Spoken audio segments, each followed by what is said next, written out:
I'm trying to read through the 2024 Christianity Today's books of the year and give reviews on some of those books. We did one last time. We're looking today at the actual book of the year, the one that they said was the very best in all categories. What It Means to Be Protestant, A Case for an Always Reforming Church by Gavin, Ortlund. And I was surprised at how excellently done I think this book was. I'm sure there's issues in here, but overall, quite useful book. What he's looking at here is there's four observations that kind of form the foundation or the backdrop of why he wrote this book. Number one, he says there's currently an enormous amount of interest in church history among evangelicals. And secondly, there appears to be an insufficient awareness of and response to this phenomenon. So more material is needed. And then he says many perceptions of Roman Catholicism and Eastern Orthodoxy are caricatures, or at least simplified or warped to some degree. And then fourth, that same goes for Protestantism. Many characteristics and misunderstanding of Protestantism. So he's written this book for the purpose he says, to help navigate even ecumenical disagreement by rehabilitating an awareness of historical Protestantism. And his goal is to convey an overall sense of how Protestantism makes sense and hangs together on its own terms. Those are some lofty goals, and I think he does a pretty good job of accomplishing that. He outlines the book around these three parts. First of all, he considers Protestantism's relationship to Catholicity, so Roman Catholicism. Part two engages the question of authority, very important. And part three considers Protestants' relationship to church history. Now, he defines Protestantism as a renewal of the gospel in the church and a return to the authority of Scripture. The author believes that the various non-Protestant traditions have not entirely lost the gospel, but they have both obscured and added to it. And it's the burden of this work to prove and expand on those statements. Now, this is where some might disagree, that there might be more serious damage that has been done doctrinally in Catholicism and Orthodoxy. He takes a more generous, gracious view of that, I think. And yet at the same time, he doesn't pull any punches when it comes to the major issues of division between the Protestant views, the views of the Reformation, and the views of the non-Protestant churches. So while some might disagree and think he doesn't go far enough, he certainly does not, like I said, pull punches on that. He said at its core, Protestantism is defined by the five solas. So coming out of the Reformation, the five solas. And he also says the two sacraments, instead of the seven sacraments of Catholicism, the priesthood of all believers, a shorter canon, instead of the 66 books, instead of the add-ons of Catholicism. And there's a number of other distinctions as well. I'll talk about those in just a moment. But boiled down to the essence of sola fide, he says it was not invented by the Protestants or the Reformers. Sola fide is a recovery of what the church had believed in ancient past. That would be his view on that. And he believes that Catholicism has obscured sola fide by creating especially indulgences. Those are very big in the Middle Ages. The treasury of merit that goes with the indulgences. And then the persecution, very heavy persecution, that came against anybody who would challenge their views on these type of things. And he agreed that there was persecution by Protestants even against one another during these times, but not anywhere on the level of what Catholicism did to those who rejected their views.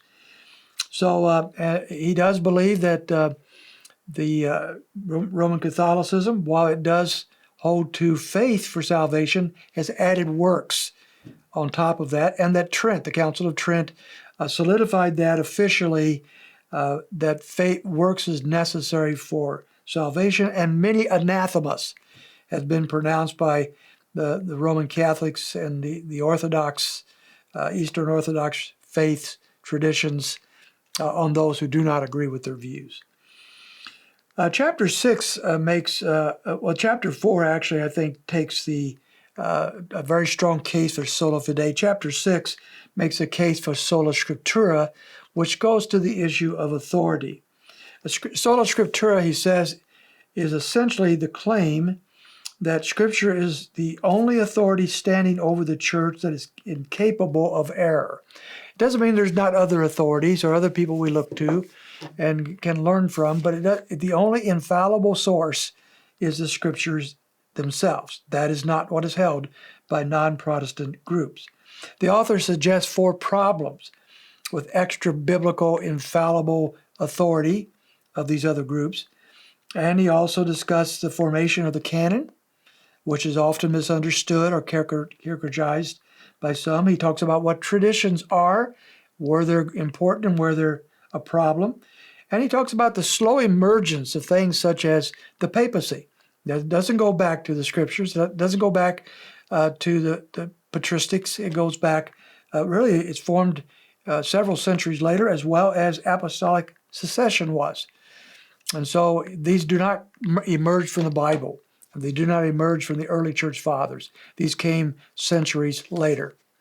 The last part of the book is a challenge to John Henry Newman's statement, which is this, I quote, "To be deep in history is to cease to be Protestant," which is probably why John Henry Newman left Protestantism and went to Roman Catholicism in his lifetime, a very famous event that took place, because he believed if you studied church history long enough, you have to leave Protestantism. But Ortlund shows very clearly that that is not the case at all, that actually to be deep in history is to be Protestant. And so that is a problem, and he very well determines and shows how that is the case.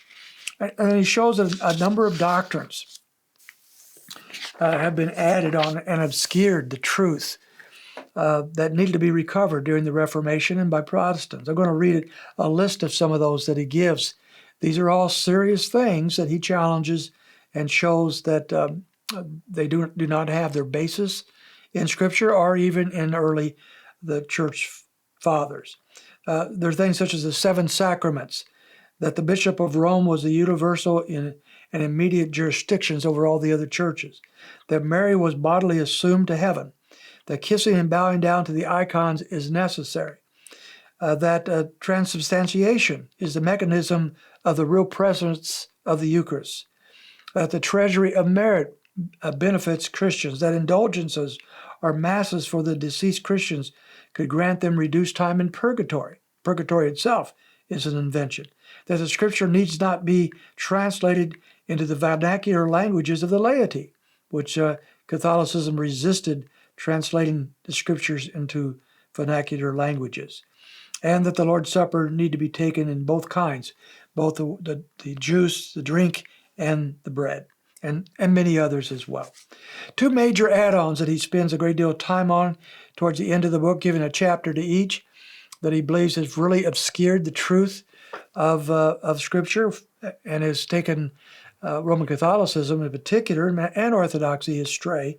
One is Mariology.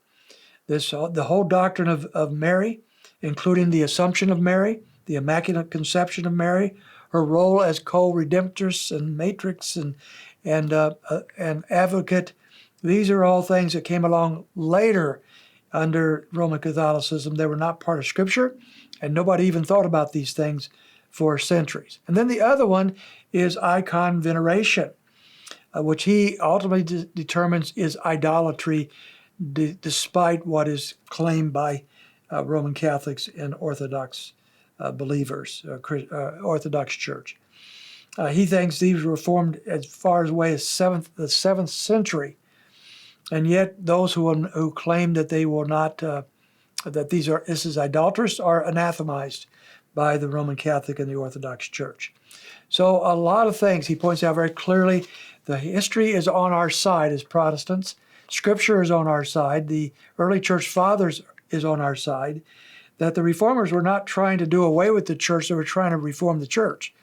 They were trying to bring it back to what it was in the earlier days, and ultimately failed at doing so because of the pushback by Catholicism and ultimately by Orthodoxy. and so the split took place and Protestantism was formed. As I said, he's very gracious throughout the book, but he is very clear. He's very strong.